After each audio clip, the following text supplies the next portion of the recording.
Welcome to OLC 4.0. This is Term 1B, Class 12. We're going to work on Assignment 16 today. It is Monday, December 4th. Oh, the and is for our grammar. We got a few things in grammar today. We are working on questions and we are working on complex sentences. So a lot to look at today.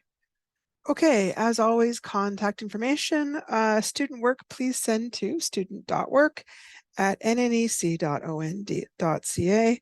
Please include your full name, your course name, the assignment name and number, and if it asks for a rough and a good copy, please label them both and include them both in the same email. If you need to take a photograph of an assignment, please send it as an attachment to the email. If you send it directly as an email, it's hard for us to print off and it doesn't show properly on the computer. If you want to reach me to ask a question about an assignment, you can call me at the office, 1-800-667-3703. My extension is 2211. Or you can send me an email question, jillian.percy@nnecschools.org. You can also call in the studio if I'm talking about that assignment, 1-800-465-7144. Okay, so today's work. We've got to read Chapter 2 and Chapter 3 in order to do one of our assignments later on. Understand the sentence structure or pattern of formatting sentences. Understand what different sentence types are asking for an answer. Okay, so complex sentences. Oh, previous slides on another day covered how to correctly join two sentences together to create a compound sentence. These two sentences have to be two complete sentences that could have stood on their own and just ended with a period, subject and predicate, and express a complete thought. So now I want to discuss how to create complex sentences.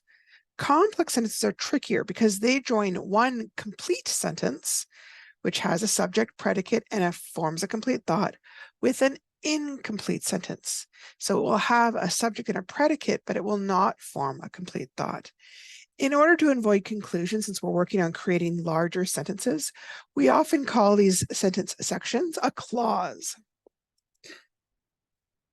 Okay, we did that already. There are also conjunctions called subordinating conjunctions. And these kind of conjunctions are what we use to join the independent clause to the dependent clause.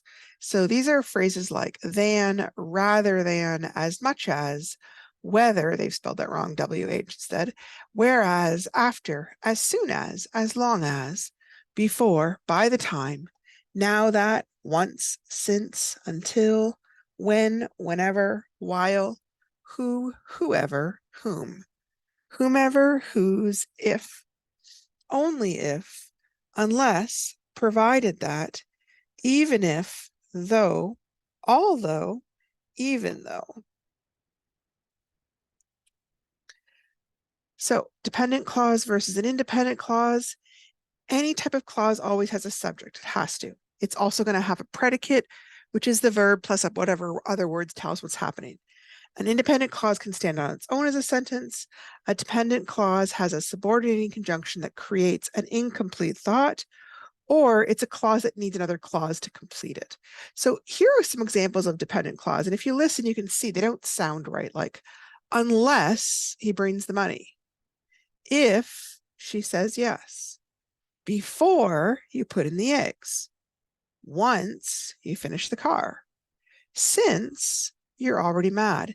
And you can see these kind of words need two parts, and we're only giving them one part. We have to add an independent clause to add the other part in. So here's an example of how these would sound if they were rewritten. And now they have a dependent clause plus an independent clause, which is what creates a complex sentence. Unless he brings the money, I can't buy the groceries. If she says yes, I am going to marry that girl. Before you put in the eggs, make sure the pan is hot. Once you finish the car, we need to mow the lawn. Since you're already mad, I might as well tell you I am the one who broke the vase. Now you can see the thoughts are finished. Before, it was like somebody had just stopped talking in the middle of a sentence and it didn't really make sense. So we're going to watch a little video about this. I like how they explain things. So let's see if this works for us. Hello, grammarians. Hello, Rosie. Hello, David. We're going to talk about dependent and independent clauses. Full disclosure, this is a relatively advanced part of grammar, but it is important to understand because mastering dependent and independent clauses and being able to say why a clause is dependent or independent will help you become a better writer, will help you become a stronger writer, and give your sentences vim and vigor and strength.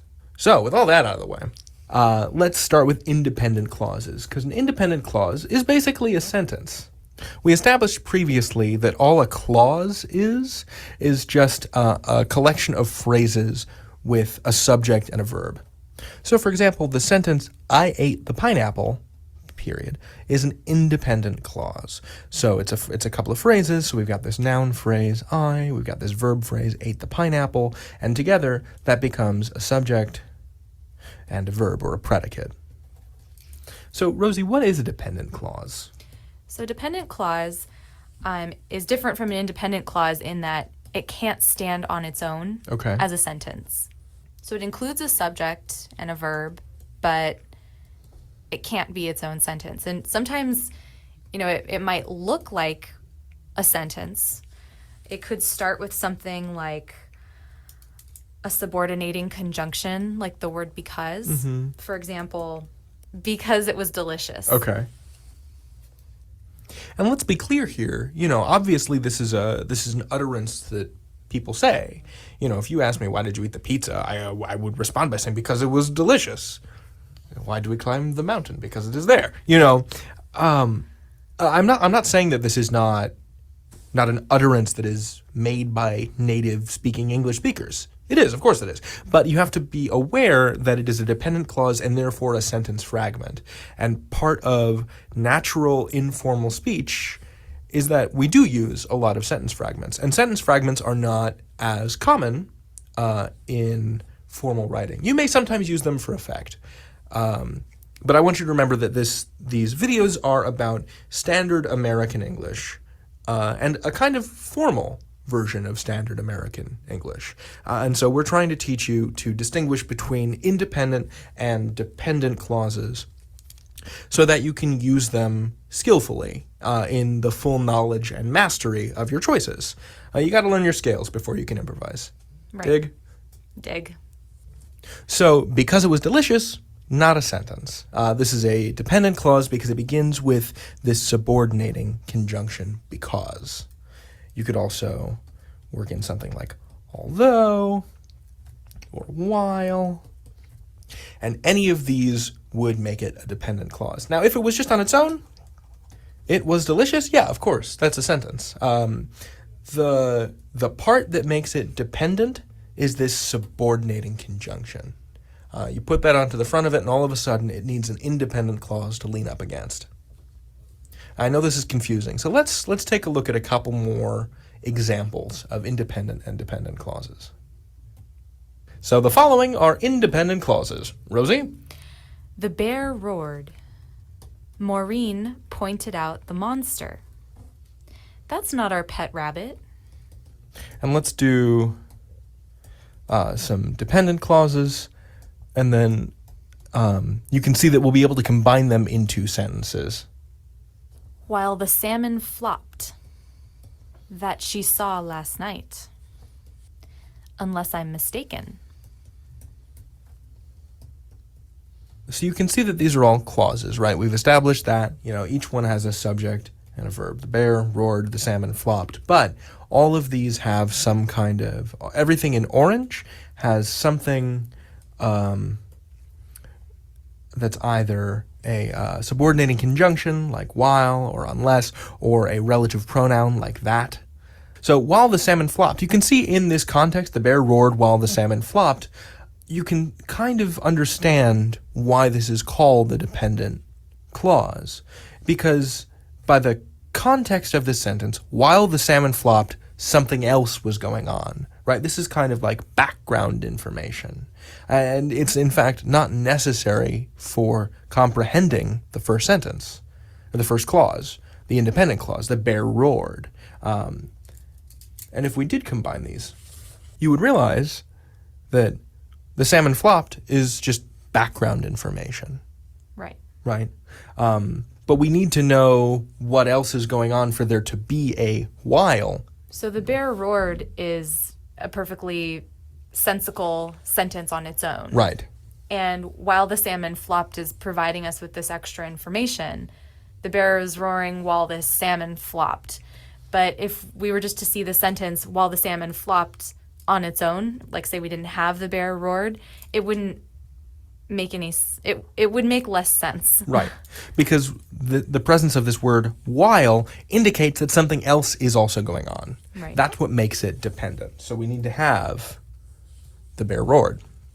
Likewise, Maureen pointed out the monster. That sentence works fine on its own. That she saw last night, sure there's a subject and there's a verb. She and saw, right? She saw something, she saw that. But this relative pronoun needs to refer back to something, and that makes it dependent on the monster. So this last one's a little tricky, right? Because you might be looking at this and saying, well, unless I'm mistaken, well, where's the verb? Well, the verb is kind of hiding in here. So unless I am mistaken, right? So the presence of this subordinating conjunction unless makes this into a dependent clause. So unless means it's kind of hinging on some other information. So the other information is, that's not our pet rabbit, unless I'm mistaken. Now I feel that there should be a comma here, so I'm going to put one in. That's not our pet rabbit, unless I'm mistaken. I hope that this has cleared some stuff up. So an independent clause is a subject and a verb, and it can be a sentence. A dependent clause is a subject and a verb, but also a subordinating conjunction, and it cannot be a sentence. You can learn anything. David out. Rosie. Okay. So I just liked how they explained it. I thought they explained it really thoroughly. So here we go. We've got some sentences, and I'm just going to ask you to help me figure out what is the dependent clause. So in the morning, I went, oh, that's not a, you know what? This is not, because in the morning does not qualify as a dependent clause. Here's the reason why. It's got a subject in the morning. It doesn't have a verb. In the morning when I woke, nah. You know what? I'm sorry. This is borrowed from somebody else, and I just don't like that one. It doesn't work. Ah, no. Interesting. I feel like there was some confusion when this person did this. After the game finished, right? It's got to have a subject and a verb.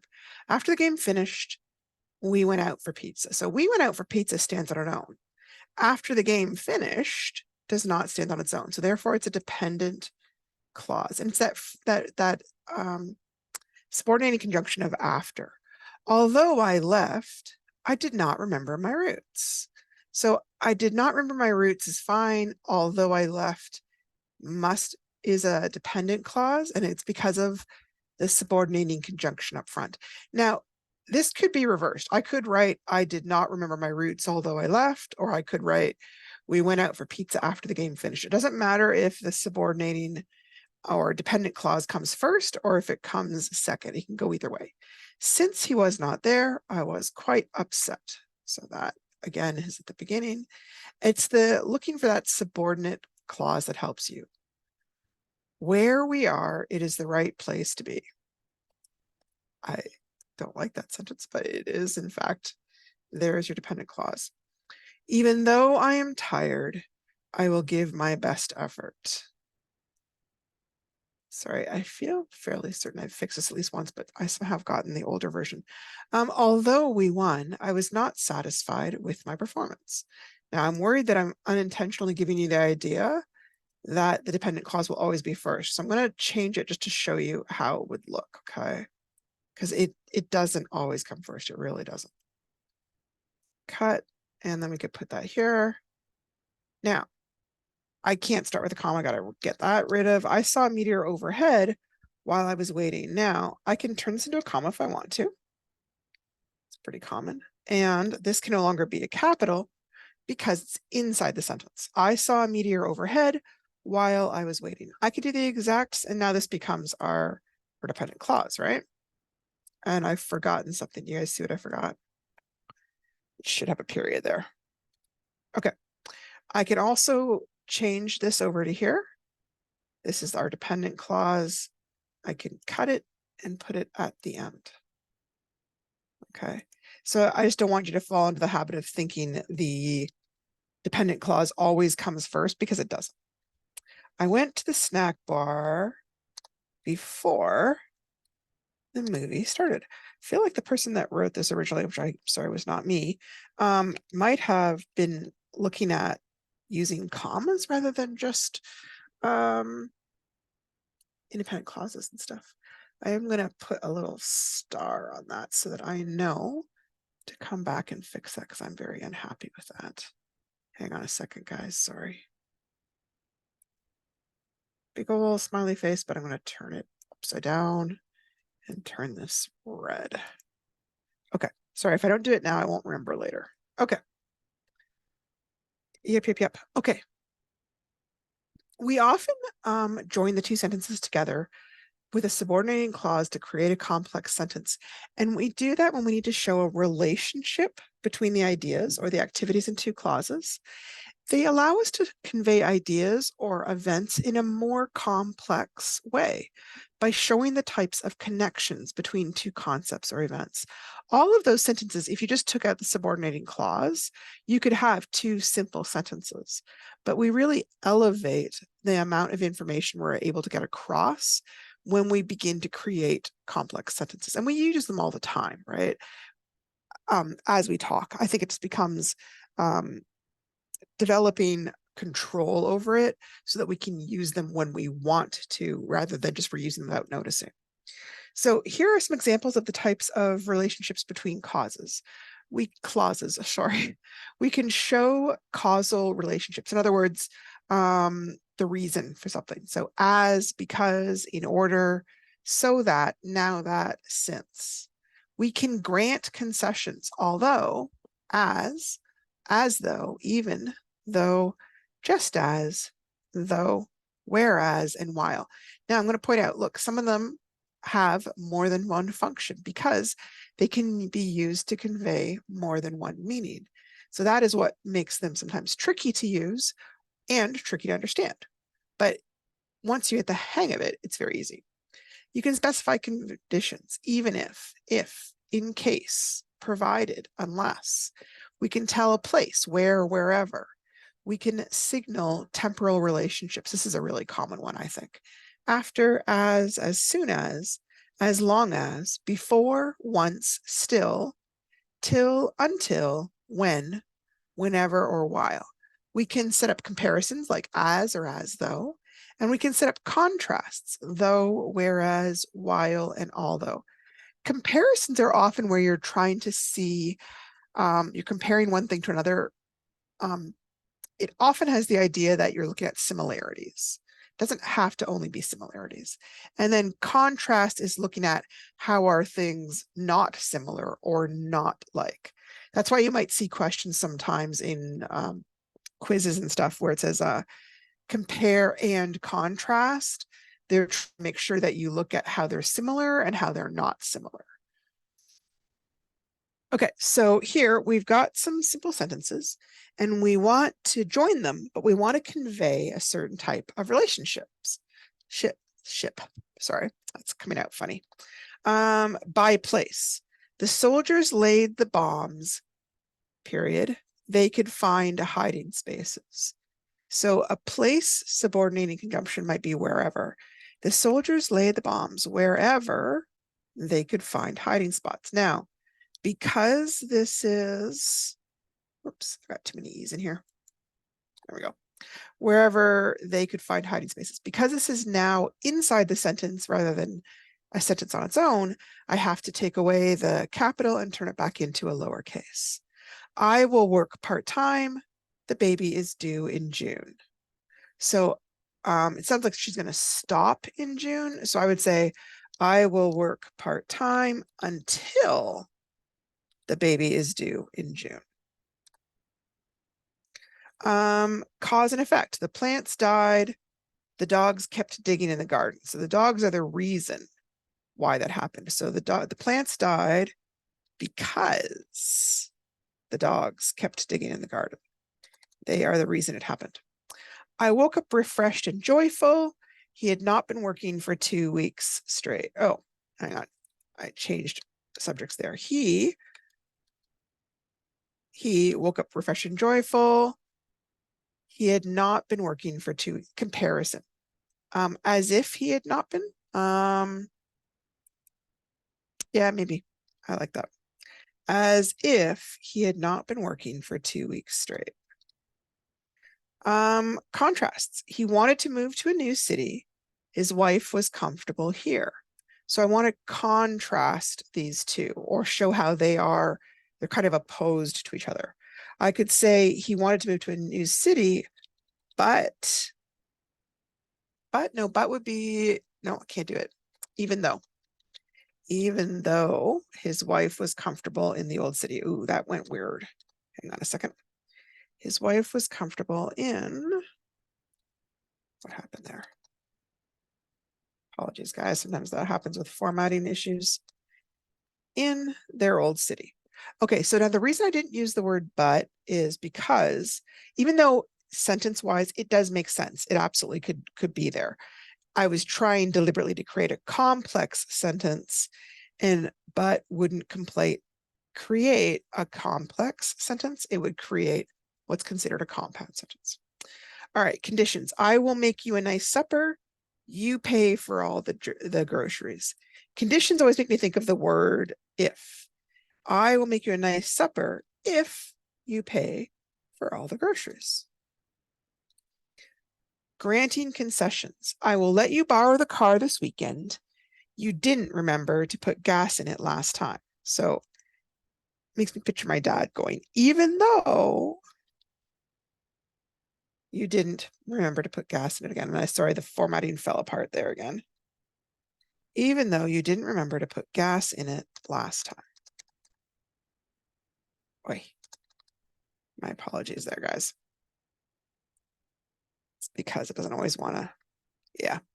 All right, it'll have to kind of look like that. It looks ugly, but it's there. Okay, so we are looking at that because we're beginning to work on journals, and journals are a great place to use complex sentences. Okay, this is assignment 16, and it is a journal entry on the writing process. It's worth 10 marks, which I think all the journal entries are. In this lesson, you've looked at the writing process and what it can mean for you as a writer. Please take some time to reflect on the importance of following the writing process for you and the writing you do on a regular basis. Use the following questions or information to guide your writing. Your journal entry will be at least 6 sentences in length. So first, they want you to comment on the use of the writing process for assignments. Provide some examples or anecdotes about your own writing at home or at school or at work.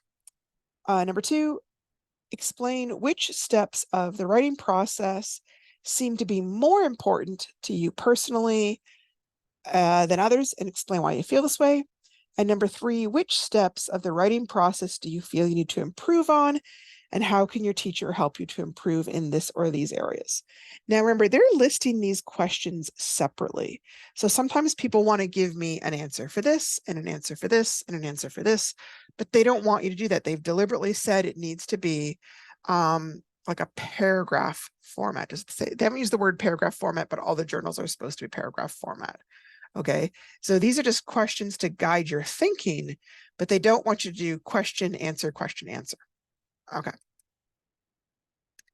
Each journal entry we do in this course has a specific topic that it focuses on. Generally, the journal assignments are asking you to reflect on the skills or the information you've been practicing in the previous assignments. You need to be aware that every journal will also be resubmitted at the end as part of your literacy portfolio. In addition, our final assignment right before the literacy portfolio is a really long reflection piece. And the journals that you do could be a big help to you. doing that. So if you do a nice job on the journals now, it's going to be a big help to you when you work on assignment 43, which is worth a lot of marks. So these are little things, but they're like little stepping stones that help you build the much bigger path later on. In this entry, they specifically want you to reflect on the stages of the writing process and your ability to do the writing and thinking activities associated with each stage. Now, I am aware not everybody's really using the stages. Sometimes people are just writing down whatever they think quickly and they're handing it in. It is going to be really hard to discuss the stages meaningfully because you're basically only doing 2 stages if you do that. You're doing just the rough draft and you're doing the publication. Okay, so that is not a good thing. If that's the case, I really urge you to start using the stages because as you do, you will find that they really do dramatically improve your writing. Okay. So sometimes people get confused here and they want to write me a summary of the writing stages, but that's not quite what they're looking for. They're trying to see your opinion about how you are doing with the writing stages, which is a type of self-reflection. So here's what a summary might sound like. The planning stage is where people think of what they're going to say. They also think about what order they are going to say it in. So that's just a summary. You haven't told me your opinion about the planning stage, and you haven't told me how you're doing with the planning stage. Here is a self-reflection or an opinion on the same topic. I think I find the planning stage the hardest stage because I have a hard time thinking of what to write. I'm also not sure how to figure out the right order for my ideas. This can make it tough to get started due to how difficult this stage is for me. So here, I'm still talking about the stage, but I'm talking about why it's hard or what I think about it. If you're not giving your opinion or any examples from your own writing, that should be a warning sign that you aren't doing a reflection, okay? So journals are a really great place to begin using complex sentences. For one thing, sometimes journals are asking you to answer cause and effect questions. And the first clause will often restate a question or possibly state an opinion on the question. So here's an example. I think the rough draft stage is the most difficult. And that's an independent clause. You could end there. But a more sophisticated sentence would be to add in dependent clause using your subordinating conjunction because. So then you would have, I think the rough draft stage is the most difficult because, and you would explain your reason for why you think the rough draft stage is the most difficult. So here we put the independent clause first and then the dependent clause, but it doesn't have to go that way. You can start with the dependent clause. It really doesn't matter. They work either way. Before I took this course, I found, so here's where we're showing complex sentences to show events in time or sequence. So it's a great place to compare like before and after. After I did a few assignments, I realized that, and maybe you realized something new about a writing stage. Whenever I try to do revising, I feel, okay, so that's talking about time in some fashion. You can also use complex sentences to set up contrasts. You could set up contrasts between 2 different stages. While brainstorming comes easily to me, I find it hard to, and then you would discuss the other stage. Or you might discuss 2 different aspects of how your thinking or abilities in a certain stage have changed. Although I once found revising hard, now I feel. Now, this is super important. Please remember your paragraph format. You should have an opening sentence that states the main topic of your opinion about your work. Then you shovel your details. There should be at least 4 to 6 sentences describing your opinion on your progress using the writing stage. And then you should have a closing sentence that restates the opening. It might restate the main point in an abbreviated format. It might come to an overall conclusion. It might give an opinion. Now, about these details, I wanted to kind of stress something here. Remember, we've talked about the whole RAP format, right? RAP format is perfect to write, everything's going funny, to write your journals in, because wrap is the restate, answer, and prove. Okay, so if we look back at the journal questions, which steps of the writing process seem to be more important to you personally than others, and then explain why. So hang on. So I could say something like, I think that the revising stage is most important to me because. So here I've restated, I think the rising stage is most important to me. And now I'm going to give an answer because what is the reason why I think that's the most important to me? Because that is where I am able to make my writing sound more polished. Now, here's the prove.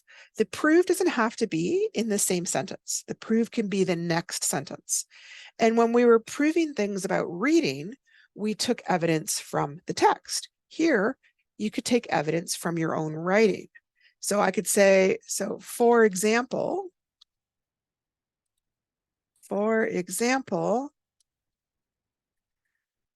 I might start with a sentence that sounds clunky and has spelling or punctuation mistakes. But after I revise it, it sounds smooth and all the mistakes have been corrected. Sure. Okay. So I restated it, I answered it, and I proved it. The proving it, it's not like math proving, it's proving it like give an example, detail. You could tell a story about a time you revised. I know that sounds a little bit silly maybe, right? But sometimes revising, you might discover really big differences and make some really big changes between your rough copy and your final copy. And I know we're not all there yet. And I know sometimes people really hate this stage. But I really do think it's important. Anyways, obviously you can't write exactly what I wrote, but this is an example because I know this journaling is really challenging for some people because they never had to kind of think about your own writing. And it's so in a way, I'm sort of asking you to become your own teacher. And I know that that is a challenging thing, but I have absolute faith that everybody out there can do this. Okay. Our next assignment really focuses on questions. And I think it's a very challenging assignment. I think once you get the hang of it, it's nice and easy. But at first, I know I had a hard time kind of wrapping my head around it. So I want to talk about questions first of all. So question words and what they mean. Who means they want you to tell a name of a person or an organization. What is like the summary of details about what is or was or is going to be happening. When is the time? But it could be hours, days, months, season, years. Where is location? It could be something specific, like an address, or it could be more general, like the hill or the river or a city or a country. Why is asking you for a reason or an explanation for something that has happened or will be happening. Because is a great word to answer why questions. How? What way does it need to be done? How was it done? What are the steps or the procedures to do it? That one can be one that can take quite a while to explain sometimes. Question phrases and what they imply. Some phrases are very factual and all they really want is just a simple detail. And usually that detail can just be found directly in the book just stated. Where is Green Star Lake? When is Jimmy going to school. Who is Martha?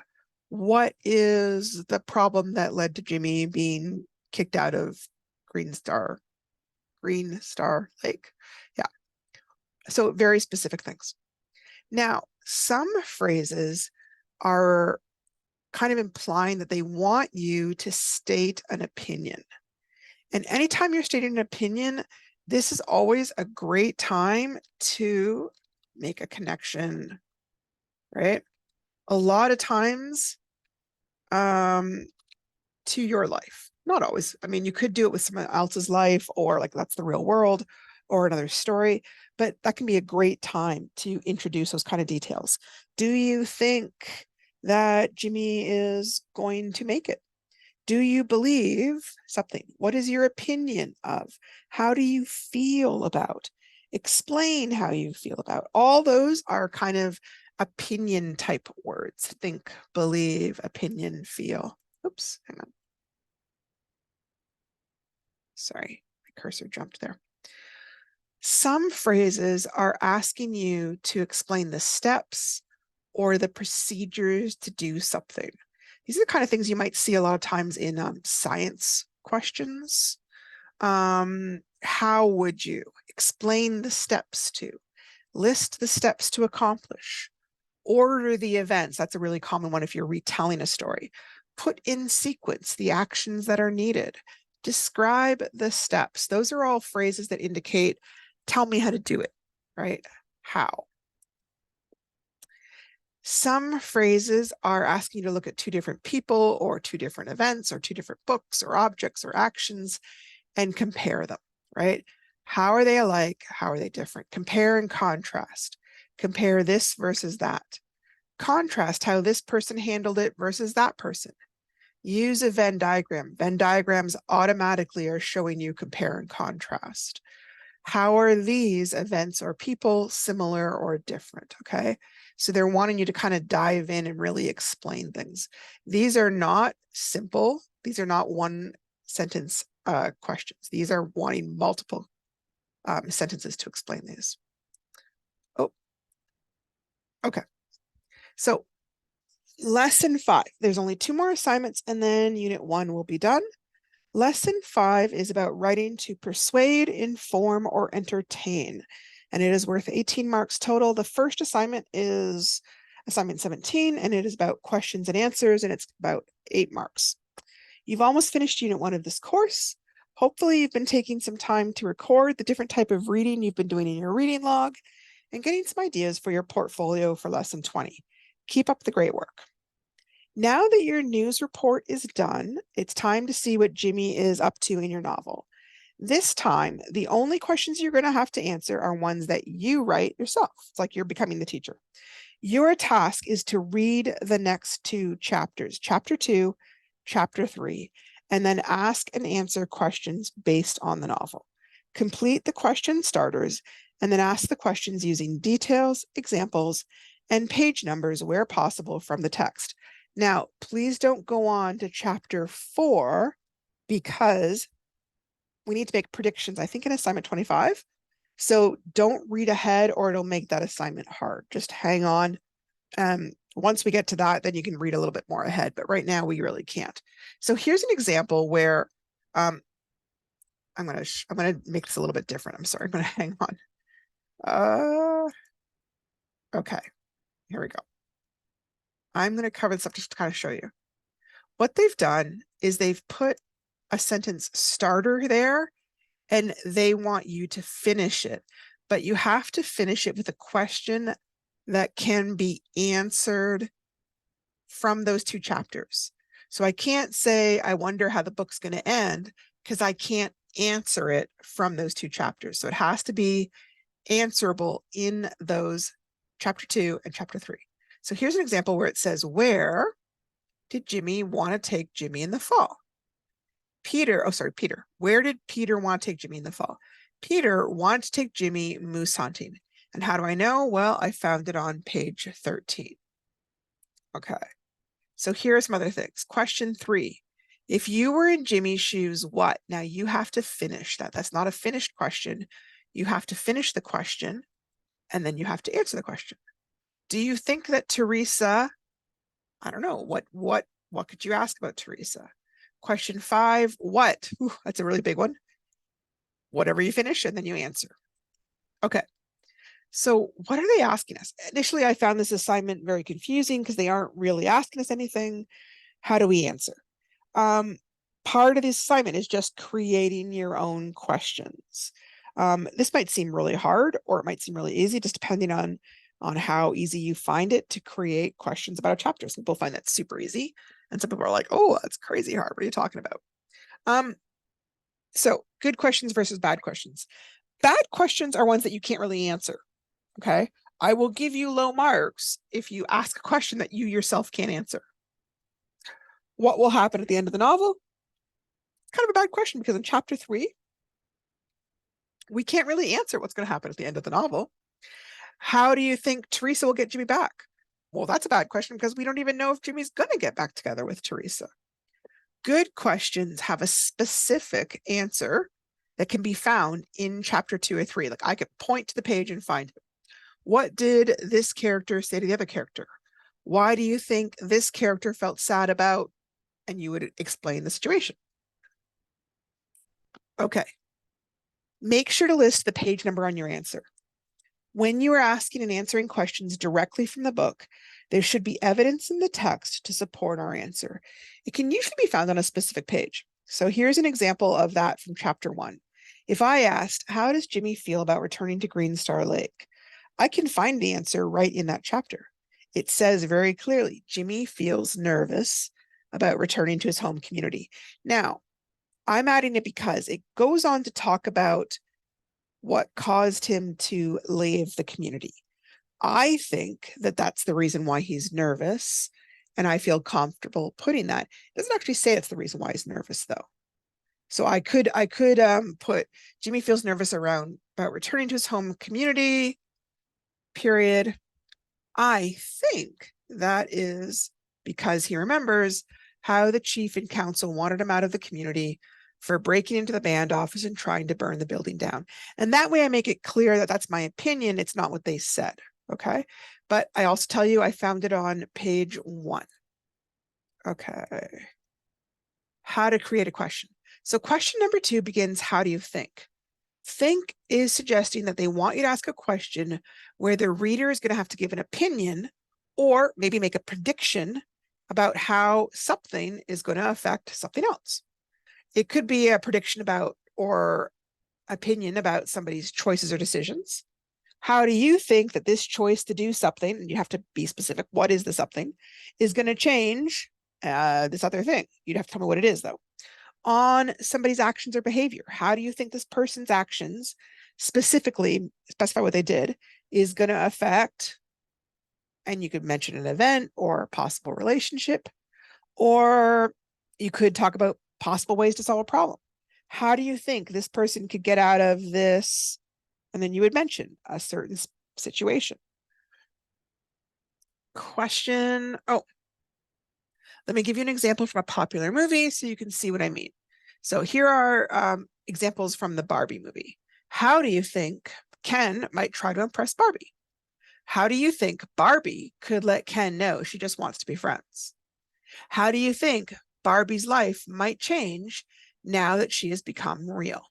So what are some places in chapter 2 or 3 of Jimmy Comes Home where the reader might be able to use their imagination to suggest possibilities or make predictions about upcoming character actions, feelings, and choices? Give me a second. Some examples here. It bothers me. Some examples for the Barbie movie. Apologies. Question number 3. Question number 3 asks, if you were in Jimmy's shoes. Now, that's a phrase that just kind of means if you were Jimmy. Like, if you were the one that was in Jimmy's head and had to decide things, what? So this is asking you to imagine Jimmy generally at an important time, like maybe when he's got to make a big decision, or he just made a big mistake, or when someone is treating him badly, or maybe something bad has happened, or even something good has happened. Remember, you're going to have to answer that question and label what page the answer is found on. So for a question like this where there's an opinion, it's a little bit trickier because there may not be a page that is found on, although you might have had like a hint. Maybe Jimmy smiles at somebody, and so you think that means that they love them or something. So if there is something from the book that is giving you reason for that opinion, mention what page you found that clue on, okay? Here's some examples. This is not based on the book. This is just kind of general example. If you were in the detective's shoes, what would you do now that another murder has occurred? If you were in the girlfriend's shoes, what would you do after you found another girl's outfit at your boyfriend's house? If you were in the crook's shoes, what would you do after your partner ran away and left you in the hands of the cops? So you can see these are all questions where they're asking what you would do in a specific event. Question number 4. Do you think that Teresa, and they don't really finish the sentence. You have to finish the sentence. Again, the word think is a clue that's asking you for opinion. Maybe an opinion on what Teresa should do. Maybe an opinion on what Teresa might be feeling towards somebody else, or might be feeling towards herself, or maybe an opinion on what Teresa might be thinking about a specific situation, either one in the past or one that's going to be coming up. Question number 4. These are examples not from the book. Do you think the hero will stay with this girl? Do you think the mom will change how she acts towards her son? Do you think the friend is going to change now that something terrible has happened? Do you think that the soldier is going to return to the war? Do you think that the woman is going to leave her husband? Remember that when you're giving an answer to these, you're going to need to use some clues, people's words or their actions to support your opinion. You can't just say, well, I think the woman's going to leave her husband. That's what I think she should do, or that's what I did. It has to be, I think she's going to leave the husband because, you know, she's called the divorce later, because she's beginning to put money away, because she's fallen in love with this other guy, whatever it is. You have to give reasons from the book, not just from your own life. Okay. This is what I'm talking about. Supporting your opinion from the text. Let's say a question is asking whether somebody loves someone or not. You can't just take a wild guess. You have to look at the actual book to have some idea what they might be feeling. For example, and again, this is not about the actual book. This is giving you some ideas of how to write things, okay? On page 15, he gives her flowers to apologize for being mean, which I think is one sign he loves her. On page 30, he chooses to stay and help her rather than go out drinking, which shows me he loves her. Or maybe you think the opposite. Maybe you don't think that he loves her. No, I don't think he loves her, because on page 20, when she says she loves him, he doesn't say anything back to her. As well, on page 25, he starts flirting with another girl the moment she walks away, which I don't think he would do if he really loved her. Now, all of those things could have happened, right, in the book, but some of them may stand out to you more, or you put more importance on them. So you might think one thing and someone else might think another, and that's okay. As long as you can prove it from the book, that's fine. Okay, we're almost finished. Question number 5. This is the most open-ended question of all, because all they've started with is what. It gives you a lot of choices of what kind of question you want to ask. Do remember that what is usually a very factual question, though, and it generally suggests that someone is looking for specific information or specific details about an event in the book. For example, what happened when, or what happened after, or what happened before, and then you would explain. What did this person want this other person to do about this event? What was going on at the name of a place? What was the plan to solve? This is specific. This isn't opinions. This one is usually one that is looking for specific details out of the book. Okay, so I hope you have fun being the teacher with those questions. Tomorrow we will wrap up Unit 1 and hopefully get started on Unit 2. So if you've gotten this far, if you've gotten through, by tomorrow we will have 18 assignments, and the entire course is 43 assignments. For some reason, the Unit 1 is the biggest unit of all. So if you've gotten this far, you are well capable of finishing the rest of the course, I promise, okay? Thank you so much for listening, and I hope you found this helpful. Give me a phone call if you need help with anything, and I will talk to you everybody tomorrow.